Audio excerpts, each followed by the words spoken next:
Hi guys, today we're going to try to reach the filter for the hydraulic oil without lifting the cab. But first of all, I would like to give a big shout out to Brandon in the Rippa community for giving me this solution. And what we basically are going to do is that we're going to remove this upper panel in order to reach the lower panel where the hydraulic filter is. And according to the instructions and what I can see as well, it's only 4 Phillips screws that we should remove. And of course we need to mind all the cables. So let's start working. So let's start by removing these 2 screws.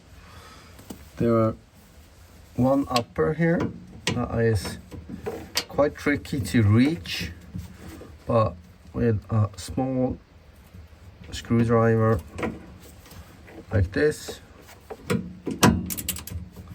and if I have it the right way, it's easier.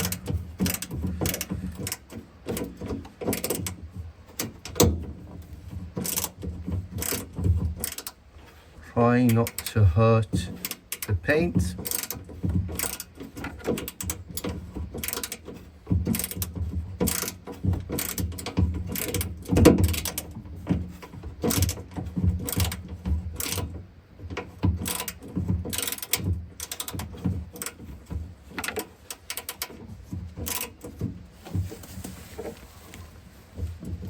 I think it should come off now.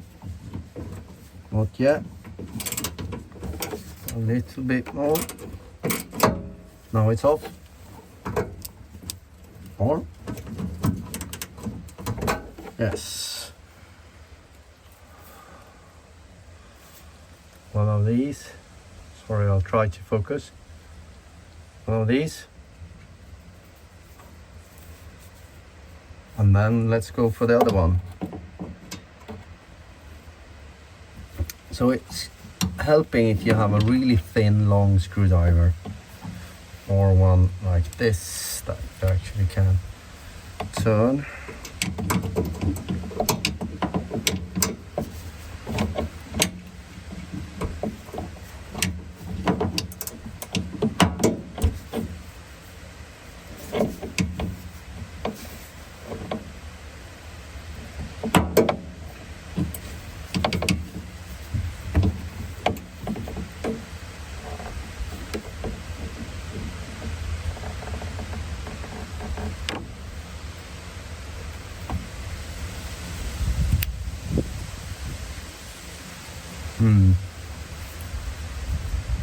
This one is too thick to get here and down, so I'll fetch something else.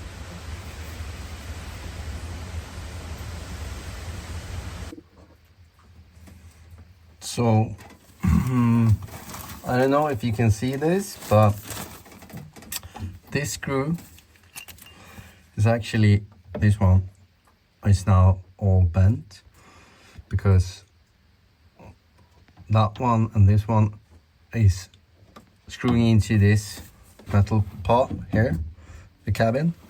So I get this glitch here and the pressure on the screws for getting loose. So what I have to do is open the cabin window and press it all together. You can see it moves. I'll take my legs and I push against this with my legs and with my hand, and then I'll try to actually get it loose. It's quite tricky now, getting it loose with the tool I have whilst I'm pushing from both ends to release it. And it's actually quite loose, but not enough.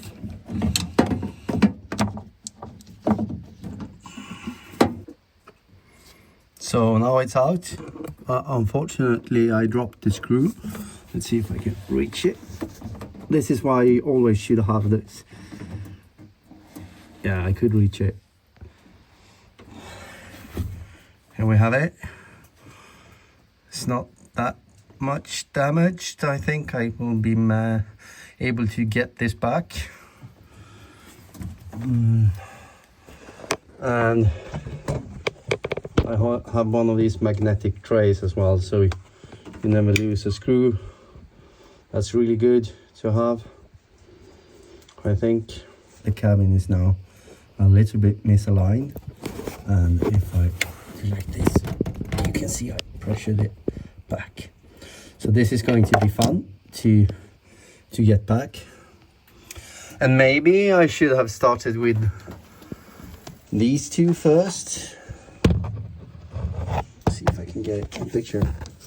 Yeah, these two. To get it a little bit more loose.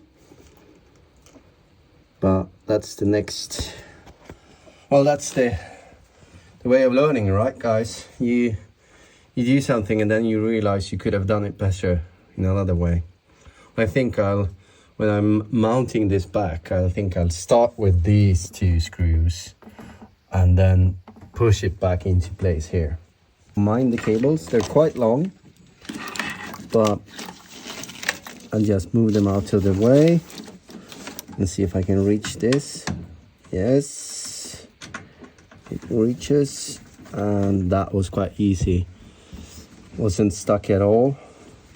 Maybe because I've let go of the other side, so there is no tension on this. So let's see if this works.